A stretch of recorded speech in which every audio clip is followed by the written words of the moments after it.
Machinery தான் நீங்கள் மத உணராக வாழ்ந்துக்கிட்டு இருக்கோம். திண்டுக்கல்ல டட்லின்னு ஒரு மிஷினரி வந்தார். 16 ஏக்கர் நிலம் ஹார்ட் ஆஃப் சிட்டியில். இன்னைக்கு 11 ஏக்கர் தான் இருக்கு, 5 ஏக்கர் இல்லை. வித்துட்டாங்களா, என்ன பண்ணாங்க அப்படின்னு சொல்லி தெரியல.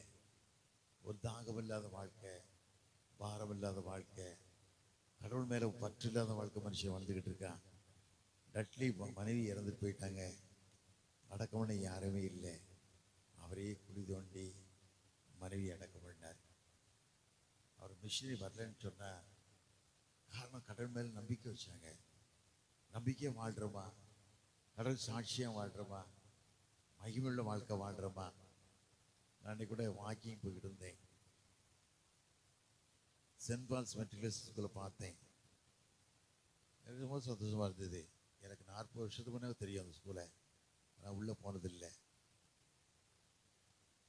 கிறிஸ்தவ பிள்ளைகள் கடவுளுக்கு பிரியமாக வாழணும், ஆண்டவர் சாதனை பிள்ளைகளை வாழணும். கடவுளுக்கு நம்ம என்ன செஞ்சோம் அதுதான் வாழ்ந்து வாழக்கணும். நான் படித்த ஸ்கூலில் பேர்ன்புக் மிஷனரி, இங்கிலாந்து தேசத்தில் பிறந்தவர். இந்த பேர்ன்புக் ஜெர்மனியில் பிறந்தவர், ராக்லாந்து தான் இங்கிலாண்டில் பிறந்தவர். அந்த மிஷனரி வரும்போது 22 வயசு, 22 வயசில் வந்திருக்காரு. 14 வருஷம்தான் வாழ்ந்திருக்காரு. 14 வருஷம்தான் வாழ்ந்திருக்காரு. கல்யாணம் பண்ணி 3 பிள்ளைகள். மனைவி இறந்துட்டாங்க. மனைவி இறந்த உடனே ஜெர்மன்லேருந்து மைத்திரம் வந்து கூப்பிட்டாங்க, தம்பி நீ வந்துரு, நீ வாழ்ந்தது போதும், வந்துரு, பிள்ளைகளை அங்கே வளர்த்துக்கலான்னு சொன்னார். அவர் சொன்னார், நான் வரமாட்டேன். ஏன் வரமாட்டேன்? உங்களுக்கு ஜனங்கள் அழிவு என்னால் பார்க்க முடியலை, ஜனங்கள் வாழ்கிற வாழ்க்கை என்னால் பார்க்க முடியல, நான் வரமாட்டேன்னு சொல்லி ஒரே சாதனை பண்ணிட்டார். 3 பிள்ளைகளையும் அனுப்பிட்டார். அனுப்பிட்டு முழங்கல் நடு ராத்திரியில் முழங்கல்ல அப்படியே முழங்காலே போவாரான் கிரவுண்டில். ஆண்டவர் எங்கள் தேசத்தை ரட்சிங்கப்பா, என் தேசத்துக்கு விடுதலை கொடுங்க சாமி, தேச விடுதலை அடையணும் சாமி, தேச விடுதலைன்னு சொல்லி கண்ணீரோடு ஜெயிப்பாராம். அந்த நேரத்தில் 7000 மணி பக்கத்தில் பனேடிப்பட்டின்னு ஒரு கிராமத்தில் காலரா நோய். எத்தனையோ மக்கள் செத்துக்கிட்டு இருக்காங்க. செத்துக்கிட்டு இருக்கும்போது அங்கே போய் ஊழியம் பண்ணுறாரு. ராக்லாந்து மிஷன் சொல்கிறாரு, தம்பி இந்த நோய் கொடூரமான நோய், போகாத, கிட்ட போகாத. அவர் கேட்கல. ஜனங்களுக்கு சாகிறது என்னால தாங்க முடியல அப்படின்னு சொல்லி கொஞ்சம் விலகி இருக்கேன்னு சொல்லி விலகி இருந்தார். ஆனால் 3 நாளில் ராக்லாந்து மடியில் அவரும் மறிச்சு போயிட்டார் கால்ரா நோயில். ராக்லாந்து மிஷனரி சிவகாசியில் இருக்கும்போது கொடூரமான நோய், ரத்தம் வாந்தி எடுத்தார். காரி துப்பும்போது ரத்தம் தான், துப்ப ரத்தம் தான் வந்துச்சு. அவ்வளோ கஷ்டம், அவ்வளோ வேதனை. 92 வயசு வரைக்கும் வாழ வேண்டியவங்க, 92 வயசு வரைக்கும் வாழ வேண்டியவங்க பூமியில் வந்து வேதத்தில் வாசியம் இல்லை. யோவான் 12:24 வாசி பார்த்தீங்கன்னா, கோதுமை மணியானது பூமியிலிருந்து சாக விட்டால் தனித்திருக்கும், செத்தையானால் மிகுந்த பலனை கொடுக்கும். கோதுமை போல் விதைக்கப்பட்டாங்க ஐயா, விதைக்கப்பட்டாங்க. காரணம் தேவ மேலே உண்ட அன்புனால.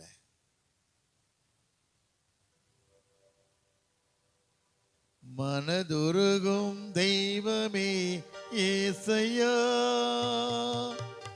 மனதார துதிப்பேன் தோத்தரிப்பேன். மனதுருகும் தெய்வமே ஏசையா, மனதார துதிப்பேன் தோத்தரிப்பேன். நல்லவர் சர்வ வல்லவர், நீ நல்லவர் சர்வ வல்லவர், உன் இரக்கத்திற்கு முடிவே இல்லை, உன் அன்பிற்கு அளவே இல்லை, இரக்கத்திற்கு முடிவே இல்லை, உன் அன்பிற்கு அளவே இல்லை.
அவை காலைதோறும் புதிதாயிருக்கும்.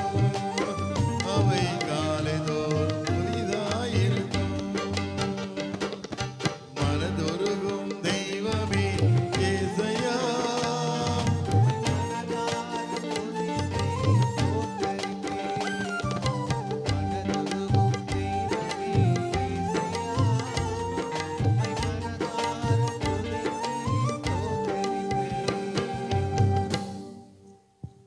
பாடுபட்டு நமக்கு ஒரு விடுதலையை கொடுத்தாங்க. நம்ம சர்ச்சுக்குரிய இடம் ஆம்பூர்ல உண்டு, பஸ் ஸ்டாண்ட்ல. நம்ம ஆட்கள் பொறுப்பு இல்லாமல் போனதுனால கவர்மெண்டே நிறைய இடத்தை எடுத்துட்டு, காரணம் கேட்டால் சுய லாபத்துக்காக, சுய எண்ணத்துக்காக தாரம் பாரம் தரிசனம் இல்லாத வாழ்க்கையாக இந்த இடமே போயிடுச்சு நிறையா. அதுவும் நிறைய விஷயம் கேள்விப்பட்டேன். இங்கே உள்ளவங்க பூட்டி நாகர்வழியும் சாவி கொண்டு போயிட்டான்னு கேள்விப்பட்டேன். காரணம் கேட்டால் தரிசனம் வேணும். வாழ்க்கையில் பாரம் இல்லாத வாழ்க்கை வாழ்ந்த புரோஜனமே கிடையாது. ஒன்றும் கொண்டு வந்ததில்லை, கொண்டு போகிறதில்லை.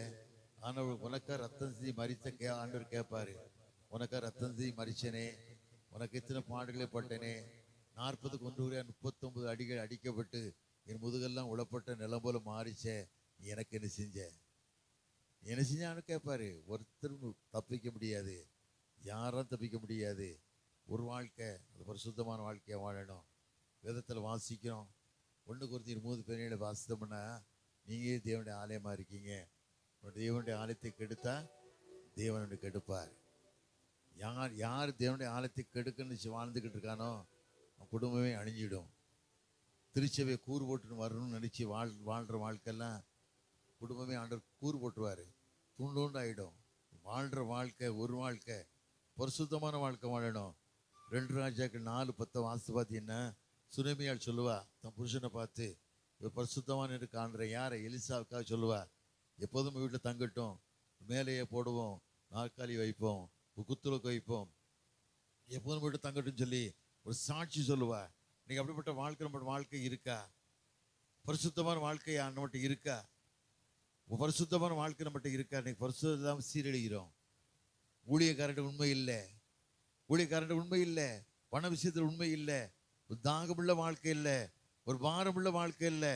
தரிசனமான வாழ்க்கை, ஒரு வாழ்க்கை வாழ்ந்தாலும் தரிசனமான வாழ்க்கையை வாழணும்.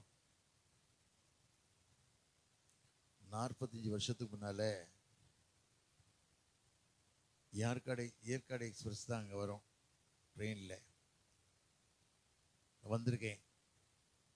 பொடி நம் டிஎஸ் பட்டினப்படி இப்போ தனவராஜ் முன்னால பொடி ஏற்றிட்டு வந்திருக்கேன். எனக்கு தெரியலை. நைட்டில் 1:30 மணிக்கு இறங்கியிருக்கேன். Station master பிடிச்சிக்கிட்டார். லக்கேஜை கொடுன்னாரு. எந்த லக்கேஜ் எனக்கு தெரியலை. காசு கொடுன்னு கேட்டார். காசு இல்லை. காசு என்ன செய்ய முடியும்னு கேட்டார். இன்னும் செய்ய முடியல. ஒரு மோதிரம் போட்டுருந்தேன், பழைய மோதிரம். இப்போ நான் ஒன்றும் போட்டதில்லை. மோதிரத்தை கழட்டி கொடுத்துட்டு போயிட்டான்னு கேட்டேன். எப்போ வாங்குவேன்னு கேட்டார். காலையில் பணம் கொடுத்து வாங்கிக்கிறேன்னு சொல்லிட்டேன்.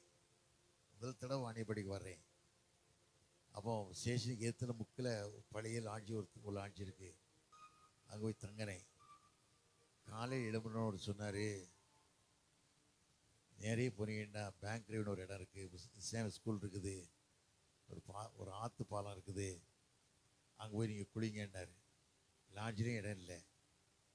அங்கேயே லாட்ஜி முன்னாலே உட்காந்துட்டு இப்படியே காலை எழும்பி அந்த ஆற்று ஓரமாக போயிட்டு பாத்ரூம்லாம் போயிட்டு அந்த குறுமணல் எடுத்து பல் விளக்கிட்டு அந்த காட்சி நினச்சி பார்க்கும்போது 45 வருஷத்துக்கு முன்னால் ஒன்றுமே இல்லை வாழ்ந்தோம். சாப்பாட்டுக்கே வழியில் வாழ்ந்தோம். டிக்கெட்டு கூட காசு கொடுக்க முடியாத சூழ்நிலை வாழ்ந்தோம்.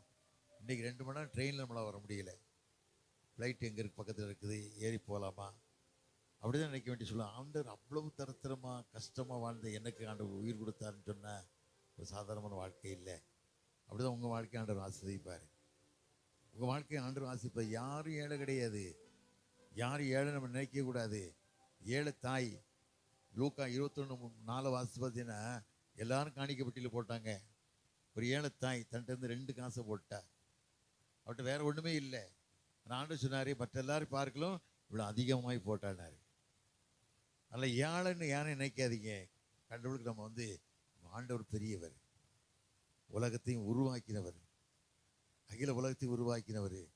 வேதத்தில் வாசிக்கும் போது யோவான் 8:46 வாசித்து பார்த்தீங்கன்னா, என்கிட்ட பாவம் உண்டுன்னு யாருன்னே குற்றப்படும் கேட்ட ஒரே தெய்வம் அவர் ஒருத்தர் தான். எந்த தலைவரும் கேட்கல, எந்த அவதாரம் கேட்கல, யாரும் கேட்க முடியாது. ஆண்டு ஒருத்தர் தான் கேட்டாரு. அந்த தைரியம் வாழலாம். என்கிட்ட பாவம் யார் என்னை குற்றப்படுத்த பண்ணி கேட்டாரு. அப்படி ஒரு வாழ்க்கையை நம்ம வாழணும், ஒப்பு கொடுக்கணும். தேவனுக்கு பிரியமான வாழ்க்கை, ஆண்டவர் வாழ்க்கை வாழணும். ஆண்டவருக்கு பிரியமான வாழ்க்கையை வாழ்வாயானா வேதத்தில் வாசிக்கிறோம். நீதிமொழிகள் 16:7 எடுத்து வாசித்து பார்த்தீங்கன்னா, ஒருவன் வழி கர்த்தருக்கு பிரியமாக இருந்தால் சத்துருக்களும் இணங்கும்படி செய்வான்னு சொல்லி வேதத்தில் வாசிக்கிறோம். வழி கர்த்தருக்கு பிரியமாக இருக்கா? ஆண்டவர் வாழக்கூடிய வழியா இருக்கா? 2 மாதத்துக்கு முன்னால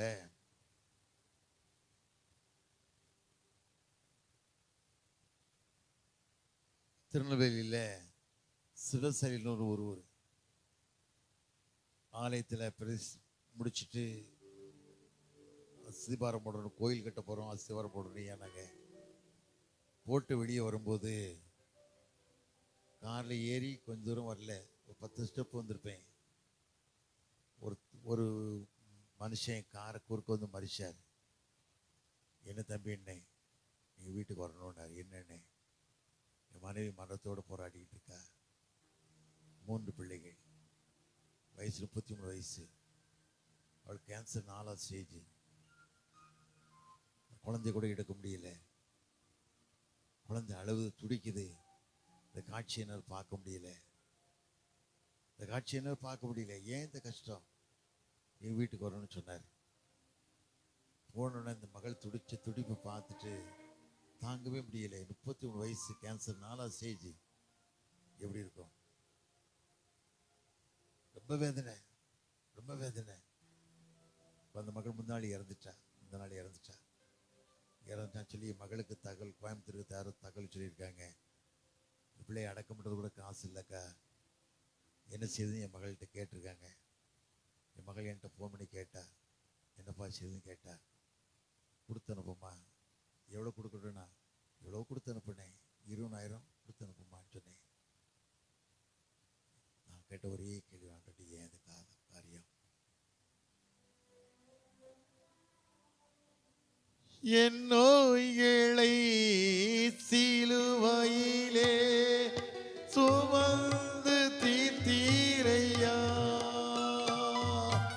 என் நோய்களை சிலுவையிலே சுமந்து தீர்த்தீரையா, ஐயா சுமந்து தீர்த்தீரையா, ஐயா சுமந்து தீர்த்தீரையா,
உம்மால் கூடும் எல்லாம் கூடும், ஒரு வார்த்தை சொன்னால் போதும்.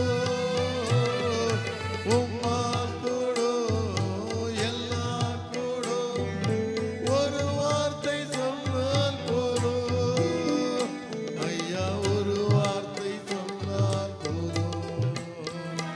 ஐயா ஒரு வார்த்தை சொன்னால் போதும். விண்ணப்பத்தை கேட்பவரே, என் கண்ணீரை காண்பவரே, சுகம் தருபவரே, ஸ்தோத்திரம் இயேசையா.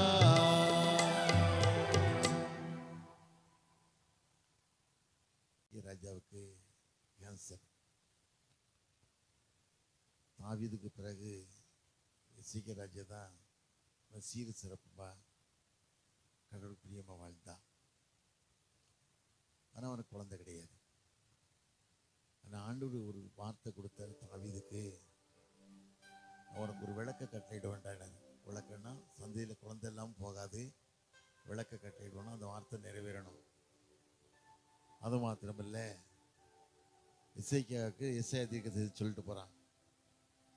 தீர்க்கதரிசி எசேயா அவன் சொல்லிட்டு போறாரு, வீட்டு காரியத்தை ஒழுங்குபடுத்துங்க, நீங்க மறிச்சு போவீங்க அப்படின்னு சொல்லிட்டு போறாரு. சொல்லிட்டு எசேயா சொல்லிட்டு எசேக்கியா ராஜா அரண்மனை விட்டு வெளியே போறாரு. போறதுக்குள்ளே எசேக்கியா ராஜா அழுகுறாரு. என்ன சொல்லி எழுதுறாரு? 2 ராஜாக்கள் 25 வாசு பார்த்தீங்கன்னா ஆண்டு சொல்லாரு, கண்ணீரை கண்டேன், விண்ணப்பத்தை கேட்டேன், 15 வருஷம் கூட்டி கொடுப்பேன்டாண்ட. 15 வருஷம் எசேயா வெளியே போகலை. ஒரே வார்த்தை சொன்னாரு, தாசனாகிய அவன் சொல்லு, போய் சொல்லு, 15 வருஷம் கூட்டி கொடுப்பேன்னாரு. ஆனா அதுக்கு பிறகு 15 வருஷம் கூட்டி கொடுக்கும்போது அதுக்குள்ள மகன் பிறந்துடுறான், மனசே பிறந்துடுறான். மனசே 12 வயசுல தான் ராஜா இறந்து போறாரு. ஆண்டவர் ஒரு நாள் பொய் சொல்லவே மாட்டார்.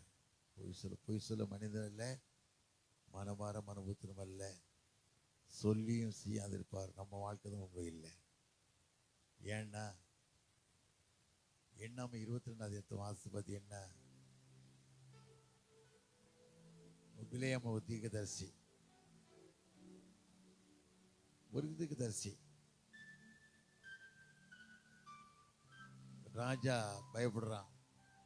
இஸ்ரேல் ஜனங்கள் 430 ஆண்டு காலம் அடிமைத்தன வாழ்க்கையிலிருந்து வெளியே வராங்க. வெளியே வரும்போது யோசேக்கான வாக்கு கொடுக்காரு, காலவதிக்கும் தேசம் அத்தனையும் சொந்தமா தருவேன்னாரு. வரும்போது பாலாக் ராஜா சந்தேகப்பட்டு இஸ்ரேல் ஜனங்கள் உண்மையா மக்களே கொடுத்துருவான்னு சொல்லி தீர்க்கதரிசி அனுப்ப துட்டுக்காக. பிலேயாம் தீர்க்கதரிசி துட்டுக்காக வாழ்றான்னு. நிறைய ஊழியக்காரங்க துட்டுக்காக கள்ள தீர்க்கதரிசிடம், கள்ள வார்த்தைகள், பலிக்காத வார்த்தையை ஆயிடும்னு சொல்றது, நிறைய வார்த்தை தான் வேதத்தில் வாசிக்கும். யாக்கோபு 3:1 வாசி பார்த்தீங்கன்னா, ஆக்கினை தீர்ப்பு அடைவோம்னு சொல்லி அநேகர் போதகராகாதிருப்பீங்க, வேதத்தில் வாசிக்கும். போதகராகாதிருப்பீங்கன்னு வேதத்தில் வாசிக்கும். உண்மையான உங்களுக்கு ஊழியங்கள் இல்லை. கடந்த ஒரு 3 மாதத்துக்கு முன்னால தம்பி இம்மானுடைய இந்த கீபோர்டு ஐயா சொன்னாங்களே, கீபோர்டு மாஸ்டருடைய அப்பா இறந்துட்டாங்களோ, அங்கே போயிருக்கேன், என்னை கூப்பிட்டுருக்காரு, போயிருக்கேன். அட்வென்ட் திருச்சபை 350 ஏக்கர் விற்றுருக்காங்க. இந்த பக்கம் 250 ஏக்கர், இந்த பக்கம் 100 ஏக்கர், 350 ஏக்கர் விற்றுட்டாங்க. யாருக்கு? டிவிஎஸ் விற்றுட்டாங்க. யார் விட்டு விட்டு, யார் வீட்டுக்கு ஆசை, யார் வீட்டு ஆசை? மிஷனரி எத்தனை கஷ்டப்பட்டிருக்கா தெரியுமா? வீட்டை இழந்து, மனைவி இழந்து, ஆசாபசம் இழந்து, சுகதுக்கங்களை இழந்து வரலன்னு அன்னைக்கு வாழ்ந்திருக்க முடியாது. அந்த திருச்சபையில் ஒரு போதகர் 3வது ஆர்டினேஷன் வாங்கி கருப்பு கயிறு கட்டியிருக்காரு. கட்டிட்டு வீட்டுக்கு வர்றாரு. மனைவி கேட்குறா, 3வது அபிஷேகம் வாங்கிட்டு ஐயா, இனிமையாவது ஒழுங்காக இருப்பியான்னு கேட்டிருக்கா. எதுக்குன்னு கேட்டிருக்காரு. அந்த ஹவுஸ் ஓனர் அம்மாவோட அவருக்கு கான்டாக்ட், உண்மை அருமான்னு சொல்லியிருக்காரு. இவர் சொல்லிட்டாரு, நீ பாம்பேலுக்கு ஒழுங்காக இருந்தியா? அவ சொல்லிட்டு, நான் எப்போ ஒழுங்காக தான் இருக்கேன், இன்னைக்கு ஒழுங்காக தான் இருக்கேன். நீங்கள் ஆண்டவர் அபிஷேகம் பெற்று வந்தீங்க, உண்மையாக இருக்குன்னு சொன்னார். அவர் கேட்கல. டக்குன்னு ஆத்திரத்தில் மனைவியை கழுத்தை பிடிச்சி தள்ளிட்ட பெட்டில். அந்த மாதிரி விழுந்தா. கீழே விழுந்த உடனே அப்படியே தலையணை வச்சு கழுத்தை ஒரே நை அப்படியே அமுக்கிட்டார். மனைவி செத்துட்டார். செத்து அரை மணி நேரத்தில் மாய்மாலமல் அழுகிறாரு. ஓன்னு கத்துறாரு. என் மனைவி இதை விழுந்துட்டா, என் மனைவி விழுந்துட்டான்னு ஊரை கூட்டுறாரு. ஊரை கூட்டினோடனே எல்லாருமே கூப்பிட்டு ஒரு காரை தூக்கி போட்டு ஹாஸ்பிட்டலுக்கு கொண்டு போகிறாங்க. அங்கே போய் செக்கப் பண்ணால் மனைவி இறந்துட்டாங்க. ஏற்கனவே வயலிலே போயிடுச்சுருந்தாங்க. அங்கேயும் கதறி எழுறாரு. கதறி அழுது உடனே என்ன செய்யணும்னு தெரியல. சரி நல்லடக்கம் பண்ணுன்னு சொல்லி செங்கல்பட்டு பக்கத்தில் ஒரு கிராமத்துக்கு மனைவி ஊருக்கு அனுப்பிட்டாங்க. விடிய காலம் குளிப்பாட்டினா பார்த்தா கழுத்துலலாம் காயம். சந்தேகப்பட்டு ஒரு 2 தட்டுனா உண்மையெல்லாம் கக்கிட்டான். ஊழியக்காரன் 11 மாதம் குழந்தை இருக்குது. 11 மாதம் குழந்தை இருக்குது. பாரம் இல்லாத வாழ்க்கை, தரிசனம் இல்லாத வாழ்க்கை, உண்மை இல்லாத வாழ்க்கை. ஆண்டவர் மன்னிக்கவே மாட்டார். நீ வேலையே சோறு வஞ்சா, வேலையே பயிர் வஞ்சா என்ன செய்ய முடியும்? நீங்கள் இப்படி வாழக்கூடாது. ஒரு வாழ்க்கை தான். ஒன்றுமே நீ கொண்டு வந்துடல. நினச்சே பார்ப்பேன். எனக்கெல்லாம் படிக்க காலத்தில் ஒன்றுமே கிடையாது.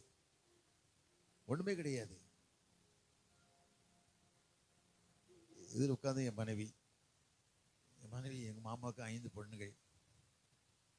5 பொண்ணில் கடைசி மகா.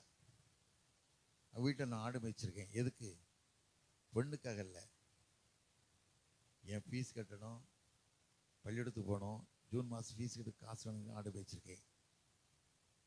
ஒரு முறை என் மகா கோயம்புத்தூரில் படிச்சுக்கிட்டு இருக்கா, கருவனையில் படிச்சுக்கிட்டு இருக்கா. என்கிட்ட கேட்குறா, அப்போ எனக்கு 1500 வேணுங்க. எதுக்குமான்னு கேட்டேன். இங்கிலீஷ் எனக்கு தெரியாது, சொல்லுமான்னு. 1500 வேணுங்க. எதுக்குன்னு கேட்டேன். சிரிப்பு வாங்கினா. எனக்கு சிரிப்பாக வந்துருச்சு. சிரித்தேன். என்னென்னமான்னு கேட்டேன். எதுக்குன்னு கேட்டா. மறுபடியும் சொன்னேன், ஏம்மா நான் 9th ஸ்டாண்டர்ட் படிக்கும்போது ஆடு மேய்ச்சேன். அம்மாவுக்காக ஆடு மேய்ச்சது ஒரு பக்கம், துட்டுக்காக ஆடு மேய்ச்சேம்மா. ஏரிக்கரையில் ஒரு நாள் போகும்போது ஒரு கருவ முள், பயங்கரமான முள் என் காலில் குத்திருச்சு. அம்மானு கீழே விழுந்தேன். விழுந்த சகமே எப்படி சொன்னா, கூப்பிட்டு, ஐயா ஒரு தோல் மாட்ட வந்துடக்கூடாதா? தோல் நாளைக்கு வந்தால் மாட்டிக்கிட்டு வரேன்னு சொல்லி அவனுக்கு தோலை கழட்டி கொடுத்தாம்மா. அப்படி வாழ்ந்தேன்னா அவர் வார்த்தை என்ன சொன்னீங்கம்மா? ஆதியாம் 24:35 வாசித்து பாருங்க. ஆதியாம் 24:35 வாசிங்க. யாரோ ஒருத்தர் சத்தமா. ஆதியாம் 24:35.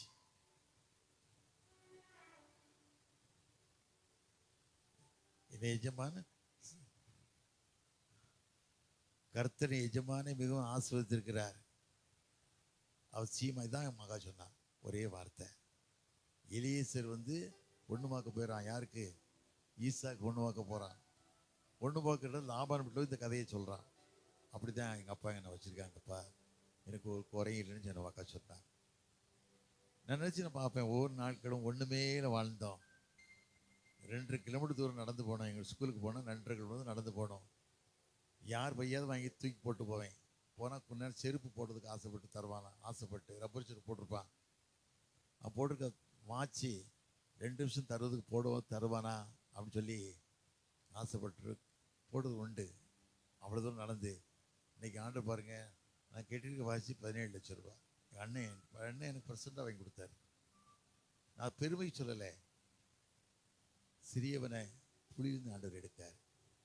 வேதத்தில் வாசிக்கமில்லை. ஏசாயா 60:22 வாசித்து பாருங்க.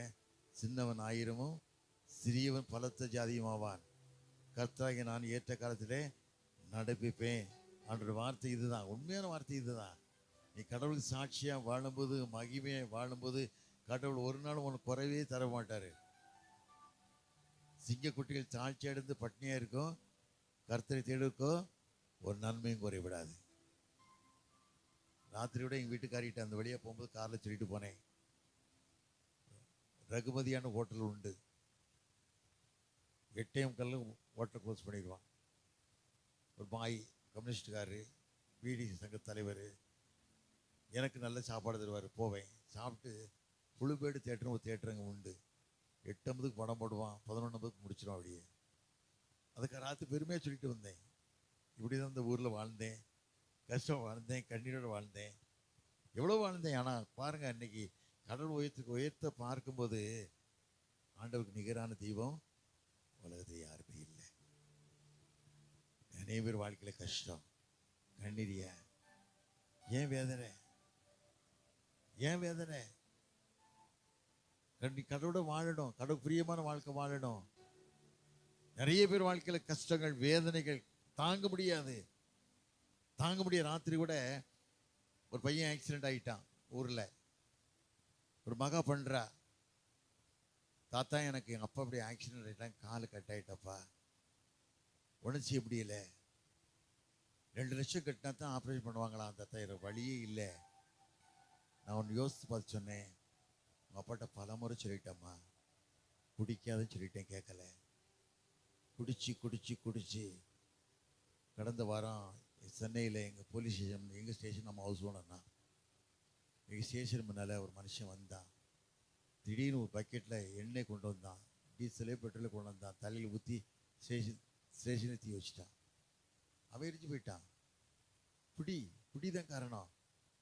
முந்தாள் மத்தியானம் ஒரு வாலிப பையன், தாய்க்காரி சொல்லியிருக்கா, ஒழுங்காக வேலைக்கு போடான்னு இருக்கா, நான் தூக்கு போட்டான். வேதத்தை பாருங்க, நீதிபதி 23, 28 வாசித்து பார்த்தேன். ஐயோ, யாருக்கு வேதனை, யாருக்கு கண்ணீர், யாருக்கு காரணம் இல்லாத காயங்கள், யாருக்கு ரத்தங்களின் கண்கள், மதுபானம் இருக்கிற தங்கி திரும்ப வேதத்தில் வாசிக்கிறோம். அதுக்காக நம்ம ஜெபம் பண்ணணும். அதுக்காக ஜெபம் பண்ணணும். அந்த மகிட்ட சொன்னேன், ஏன் அந்த கஷ்டம் தாத்தான்னு கேட்டா, ஏன் இந்த வேதனை கேட்டா, 3 மாலை பிள்ளைகள்.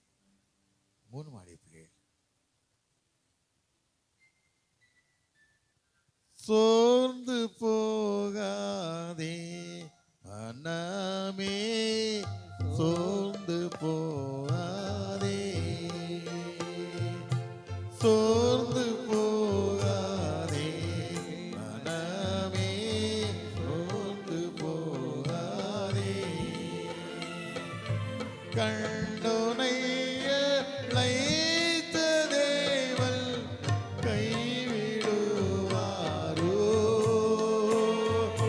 கண்டோனை அழைத்த தேவன் கைவிடுவாரோ.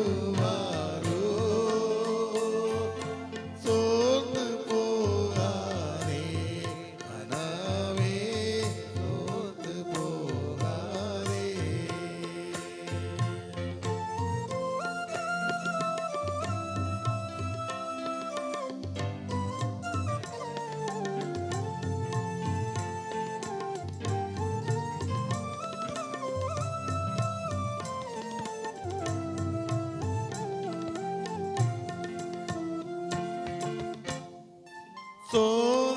சோதனைகளை போல் பாக்கியவானல்லோ,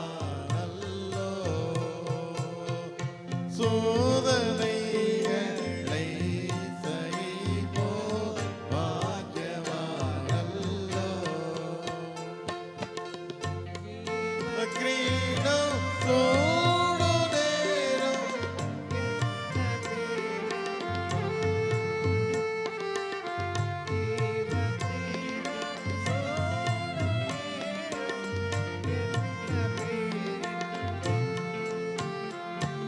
சோர்ந்து போகாதே மனமே, சோர்ந்து போகாதே.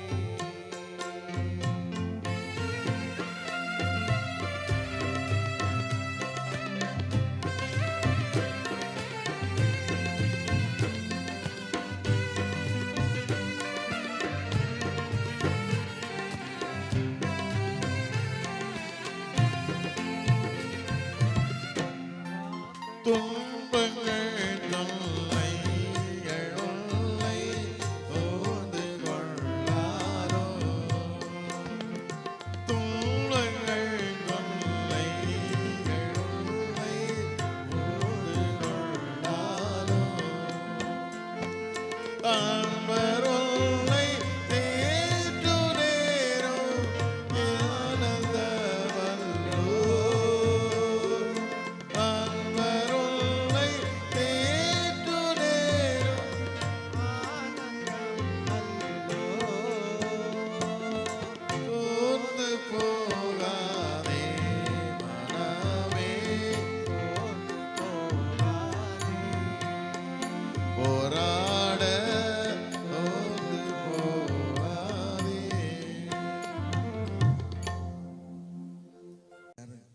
முதல்ல சோர்ந்து போகக்கூடாது. அதை ஊழியத்தை செய்யணும். ஒரு பாரம். வெள்ளக்குட்டன்னு ஒரு ஊர், ஆலங்காயம் போகிற வழியில் எனக்கு தெரிஞ்ச ஃபேமிலி ஒருத்தர் திருநெல்வேலிக்காரங்க வாத்தியாராக இருந்தாங்க. அவங்க எங்கே வருவாங்கன்னா, இங்கே மாதத்துக்கு ஒருக்கோ எப்போ சர்ச்சுக்கு வருவாங்க. கிறிஸ்துமஸுக்கு அன்னைக்கும்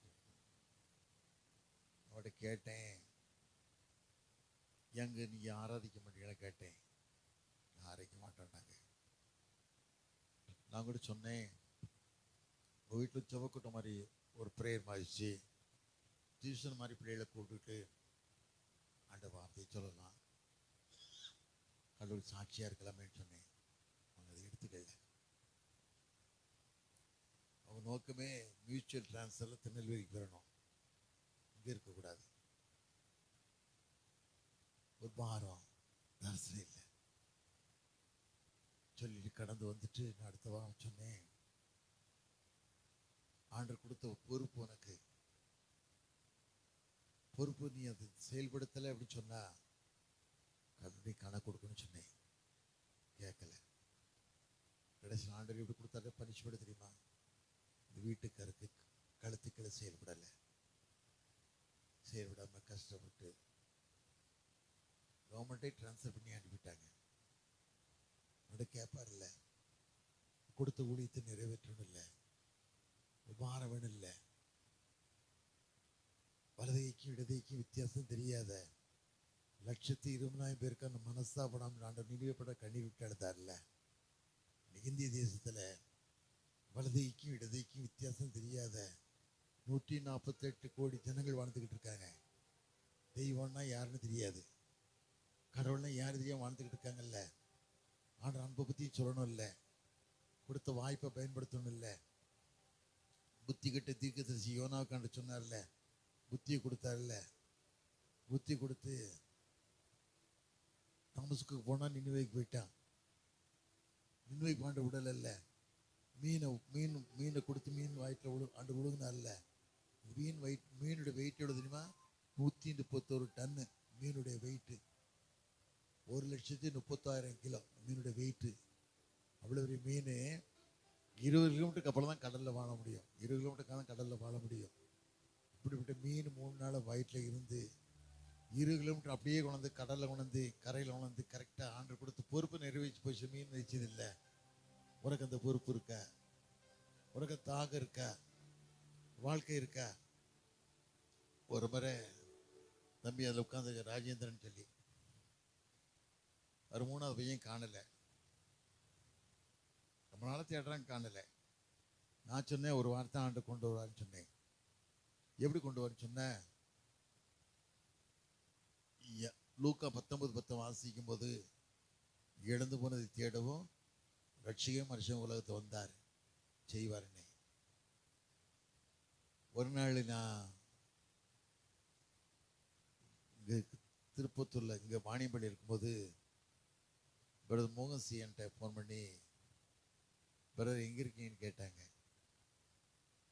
பிரதர் நான் வாணியம்பள்ளியில் இருக்கேன்னே, உங்களை பார்க்கணும், நான் திருப்பத்தூருக்காக போய்கிட்டு இருக்கேன், பாசிட்டிவ் பிரிவு போயிட்டு இருக்கேன், பார்க்க முடியுமான்னு கேட்டாங்க.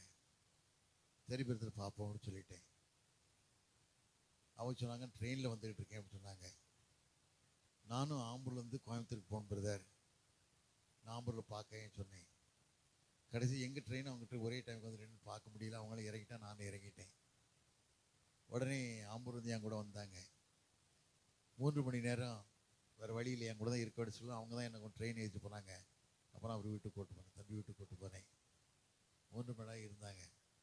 இவங்க ஒரே வார்த்தை சொன்னாங்க, பையன் நான் என்ன வார்த்தை சொன்னோம் அதே வார்த்தை சொன்னாங்க. இன்றைக்கி அந்த பையன் வந்தாச்சு, திருமணமாகி குழந்தைலாம் இருக்குன்னு நினைக்கி. ஆண்டு ஒரு நாள் கைவிடவே மாட்டார். ஆண்டு ஒரு நாளும் யாரையும் கைவிட மாட்டார். நம்ம போதை பற்றி கதை இல்லை. ஆண்டு ஒரு நாள் யாரையும் கைவிடக்கூடிய தெய்வமே இல்லை. அந்த நம்பிக்கை நீ வாழ்வாயானா வாழ்க்கையில் குறை இருக்காது. தரிசனம் எண்ணங்கள் எல்லாம் எல்லா மக்களும் ஆண்டவர் அறியணும். எல்லா மக்களும் ஆண்டவர் சாட்சியாக வாழணும், மகிமுள்ள வாழ்க்கை வாழணும். எத்தனையோ மக்கள் கண்ணீர், எத்தனையோ விதமான வேதனை, எத்தனையோ விதமான கஷ்டங்கள். எங்கள் ஆலயத்தோட ஒரு மகள் சொன்ன, ஐயா என் மகளுக்கு எந்த மாப்பிள்ளை வந்தாலும் தட்டி போகுது, எந்த மாப்பிள்ளை வந்தாலும் தட்டி போகுது, என்ன செய்யன்னு சொன்னேன். முந்தின நாள் ஒரு மனுஷன் ஸ்டேட் பேங்கில் வேலை செய்கிற ஒரு ஆஃபீஸர் இறந்துட்டார். அவர் பெரிய இளங்கோ, பெரிய ஆஃபீஸரு. 3 வருஷம் ஆச்சு ரிட்டையர்ட் ஆகி. ரிட்டையர்டு 3 வருஷத்துக்கு முன்னாடி குழந்தை பிறந்தது. ஆண்டு அறியாத பிள்ளைகள். அந்த மாதிரி ஃபோர்ட்ரஸில் பெரிய ஆஃபீஸரு. அவங்க நிறைய மீட்டிங் வருவாங்க, நிறைய காரியங்கள் வருவாங்க. 3 முறை என் கூட எருசலேம் வந்திருக்காங்க. 3 முறை எருசலேம் வந்திருக்காங்க. குழந்தை பிறந்த பிறகு கடவுளை தேடலை. ஆனால் அந்த குழந்தை பிறக்கக்கூடாதுங்கிறதுக்காக பிசாசு கெர்ச்சிக்கிற சிங்கம் போல யாரை விழுங்கலாமோ சொல்லி பக்கத்தேடி சமயத்துல உறவினரெல்லாம் செய்வன வச்சுருக்காங்க. குழந்தையே பிறக்கக்கூடாது. அதையும் மிஞ்சி ஆண்டவர் குழந்தையை கொடுத்தாரு. இப்போ அந்த அம்மா முன்னாடி இறந்து போயிட்டாங்க. திடீர் வீட்டு சும்மா இருந்த அம்மா கீழே விழுந்துட்டாங்க. பட்டுன்னு வீட்டுக்காரர் ஓடி போய் தூக்குனாரு, உயிர் போயிடுச்சு. என்ன செய்ய? கண்ணீர் கண்ணீர் கண்ணீர். பையனுக்கு 8 வயசு தான் ஆகுது. அந்த அம்மாவுக்கு 3 வருஷம் சர்வீஸ் இருக்குது. 3 வருஷம் கண்ணீர் சர்வீஸ் இருக்கு. ஏன் அந்த கதை சொன்னார்? பொன்னை புடமிடுவார், அதின் மண்ணை அகற்றிடுவார். பொன்னை புடமிடுவார், அதின் மண்ணை அகற்றிடுவார். உன்னை நேசிப்பதா இந்த படி செய்வார், உனக்கேற்ற கிரீடம் செய்வார். இயேசு உனக்கேற்ற கிரீடம் செய்வார். சோராதே என் மனமே, சோர்ந்து போகாதே என் உள்ளமே. சோராதே என் மனமே, சோர்ந்து போகாதே என் உள்ளமே.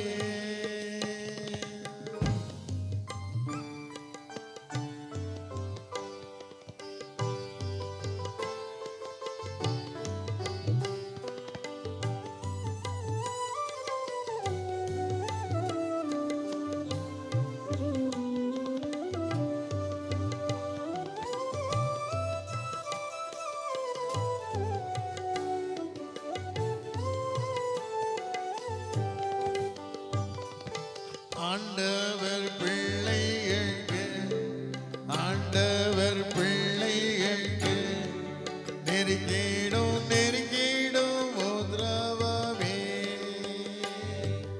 ஆண்டவர் பிள்ளைகளுக்கு நெருங்கிடும் நெருங்கிடும் உத்ரவமே. வேண்டிக் கொள்ளும் போது வழங்குவார் புதுபல, மீண்டும் ஜெயித்திடவே. நீயும் மீண்டும் ஜெயித்திடவே.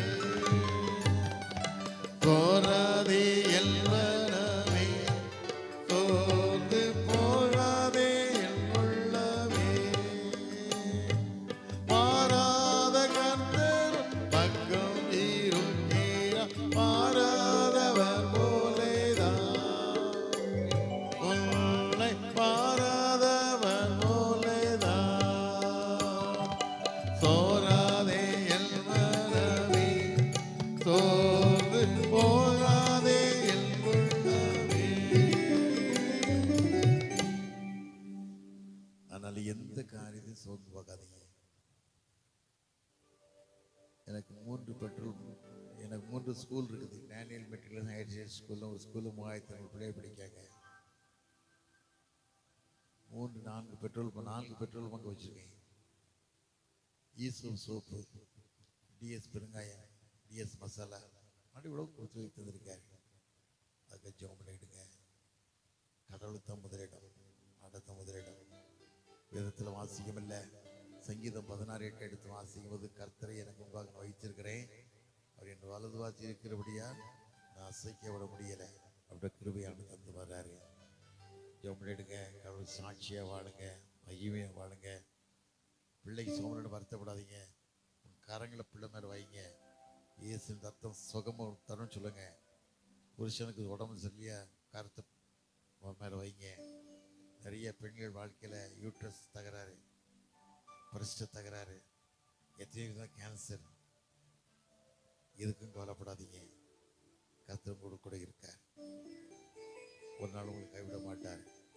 நான் விட்டு விலகுவதும் இல்லை, உன்னை கைவிடுவதும் இல்லை. மோசையோடு இருந்தவல உன்னோடு கூட போய் யோசுவா கொடுத்த தெய்வம் போய் சொல்ல மனிதன் அல்ல, மனமார மனபூத்தனம் அல்ல. சொல்லியும் செய்யாதிருப்பாரோ, ஒரு நாள் கைவிட மாட்டார். தாழ்ச்சி ஜெபமா நோக்கி பார்க்கலாண்டவரே. கரம் கூட இருக்கட்டும் ராஜனை கேட்கலாமா? எத்தனை விதமான வேதனை இருந்தாலும் இந்த ஏழையை பாதுகாத்த தெய்வம், ஒன்றுமில்லாம் வாழ்ந்த என்னை உயர்த்தின தெய்வம் வாழ்வு உயர்வு தரமாட்டாரா? நிச்சயமாய் தருவார். ஒரு நாளும் குறைவு தரவே மாட்டார். ஒரு நாளும் குறைவு தர மாட்டார். கர்த்தர் மேல் நம்பிக்கையா இருக்க மனுஷன் பாக்கியவான். அவர் மாத்திரம் மேல மாத்திரம் நம்பிக்கை வைங்க. ஒரு பணம் உன்னை காப்பாத்தாது, சொத்து உன்னை காப்பாத்தாது, எந்த பிளாட்டும் உன்னை காப்பாத்தாது, எந்த படிப்பும் உன்னை காப்பாத்தாது. ஆண்டுடைய அன்பு மாத்திரம்தான் உன்னை காப்பாற்ற முடியும். வேதத்தில் வாசிக்கிறோம். நீதிமொழிகள் 10:22 வாசிக்கும் போது கர்த்தரின் ஆசீர்வாதமே ஐஸ்வர்யத்தை தரும், வேதனையை கூட்டார். வேதனை இல்லாத வாழ்க்கை வேணும்னு சொன்னா ஆண்டோட அன்பு மாத்திரம்தான். ஆண்டோருக்கு அன்புக்காக நீ அடிபடி கேளு, அன்பு கேளு. ஆண்டோடைய அன்பு எங்களுக்கு வேண்டையா, அன்பு எங்களுக்கு வேணும் கேளு. ஆண்டவர் நிச்சயமாய் நடத்துவார், நிச்சயமாய் நடத்துவார், உன்னை பாதுகாப்பார்.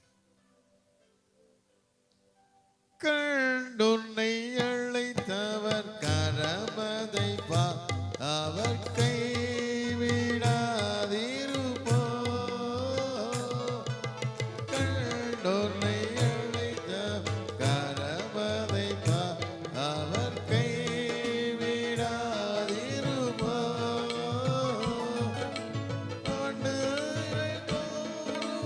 உனக்கு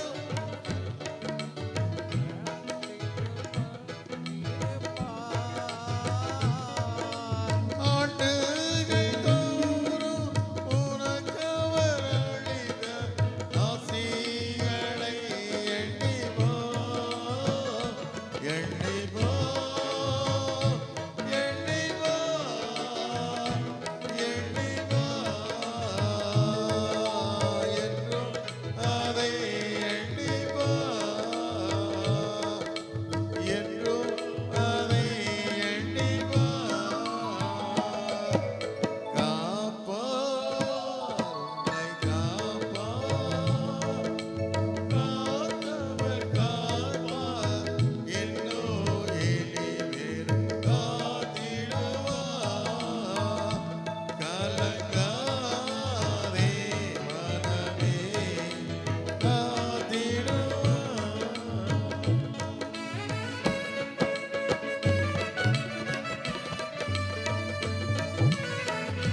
நாலு வேளைக்கால் சமூகத்தின் நன்றி ராஜா.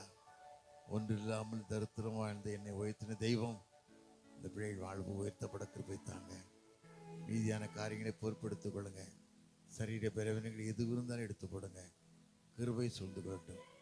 இயேசுவின் நாமத்தில் ஜெயங்கடிக்கும் நல்ல பிதாவே, ஆமென். ஹல்லேலூயா. இந்த